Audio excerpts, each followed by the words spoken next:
This was my first ARPG experience ever, and it's a game I used to play a lot as a kid. It's called Dungeon Siege. Dungeon Siege is an ARPG game developed by Gas Powered Games, and it was published by Microsoft all the way back in 2002. In this video, I'm going to talk about what made Dungeon Siege so unique and why I wish there were more games like it in the modern age. So when you're ready, grab your cup of tea, sit back, relax, and enjoy.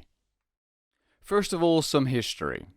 This game was decently successful and sold over 1.7 million copies, being one of the best-selling games of 2002. The first game was then followed up by a DLC called Legends of Arana in 2003, and then the sequel called Dungeon Siege 2 in 2005. The second game improved on some aspects that the first game lacked, like fast travel, but it decreased the amount of characters you could control, which is one of the best features the first game had, and one of the most unique things I've ever seen in a video game. The third iteration of the game, called Dungeon Siege 3, released in 2011, wasn't even a game you could call Dungeon Siege any longer, and it was the series' downfall, although being visually pleasing. Dungeon Siege 3 is a perfect example of a company ruining a game series by attracting nostalgia junkies for quick profits. It was a terrible gaming experience compared to the previous games. Back to the first game, however. Dungeon Siege 1 was released in 2002 and was an outstanding game for its time. In fact, it received high review scores from well-known video game reviewing companies like IGN, GameSpot, and PC Gamer. There is no denying it was successful because it played similarly to Diablo 2, a game it unquestionably was inspired by. If you were to play this game today, however, you might not find it that interesting because since 2002 the ARPG genre has leaped forward in terms of gameplay. However, if you do like games like Path of Exile, Diablo, Grim Dawn, and Baldur's Gate, this game will most likely interest you. To any other type of gamer, I cannot really recommend this game, as despite it having a plethora of environments and monster types, it's a really linear action RPG with almost no roleplay within. In fact, you're better off categorizing this game as an action-playing dungeon crawler game, because there's no roleplaying in there. The art can just completely disappear. But honestly, for the game it is, that doesn't really necessarily make it a bad game. Just slashing through enemies can still be incredibly fun. The main difference between Dungeon Siege and all other games today is that no other game lets you fully control up to 8 different characters. I've yet to see another game that can do this in the modern age.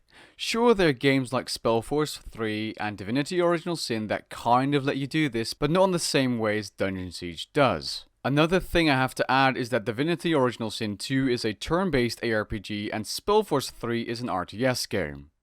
Dungeon Siege lets you fully control 8 characters that can also summon their own familiars with magic that can increase your party size to an incredible amount of units, especially when modded. In Dungeon Siege, unlike other ARPGs, you do not have a skill tree that lets you customize your build. Instead, your build is dependent on the combat style you use and can only be improved with better gear. There's no such thing as a truly balanced class unless you play beyond the initial campaign with your character. In Dungeon Siege, you are better off focusing on one combat style so that you can have access and actually use the gear you pick up throughout the campaign instead of being a too low level. This might seem very limiting at first, but it doesn't really matter because you can control up to 8 characters. So you can have each of them use a different combat style if you'd like. You can have melee tanks and DPSers, you can have your long-ranged archer or a short-ranged crossbow class, you can have a nature wizard with summons or a combat magic warlock of destruction, or alternatively, combine both nature and combat magic into one wizard and warlock style class. There is one problem though.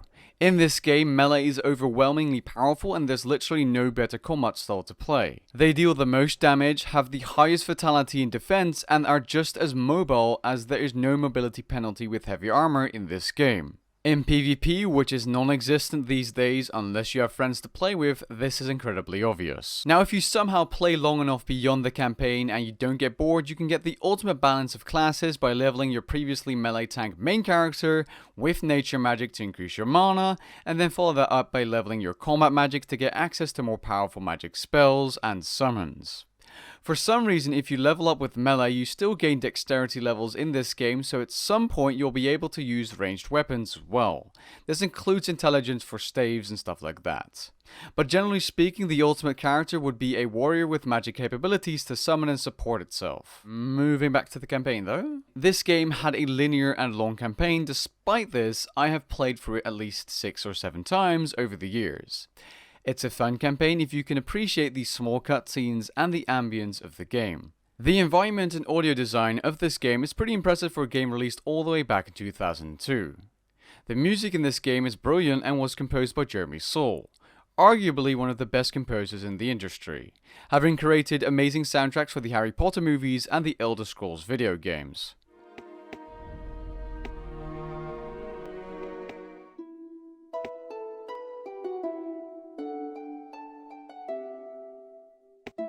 Apart from the music, something that is also apparent is that the entire map is basically one thing. There are no portals or quick travel options at all. It's all connected. Pretty cool if you ask me. It is, however, as previously mentioned, pretty linear, and with some exceptions where you have to enter a cavern that heads into another direction that eventually turns into a dead end. It's pretty linear. Now, because there are no quick travel options, you'll have to walk all the way back, which honestly is a big downside to Dungeon Siege 1. But this is improved on with the sequel, thankfully. Another thing that is unique to Dungeon Siege is that when you drink a health or mana potion, you actually drink the potion and your character cannot do anything else for about a second and a half. While you drink the potion, movement is restricted and you still get attacked and take damage, which can get annoying, but the game does feel more realistic this way. I've yet to see the potion mechanics of this game in any other game I've played. Other than that, I just truly adore this game and I end up replaying it every so often. I've played it with my siblings and online with another person in the past. I've done pretty much everything there is to do in this game, like complete the Untrian Palencia campaign, unlock the chicken level, and so on.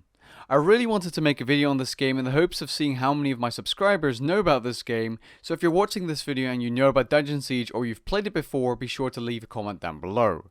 And with that being said, I hope you guys enjoyed this little short video retrospective kind of thing, and I'll catch you guys in the next video. Peace.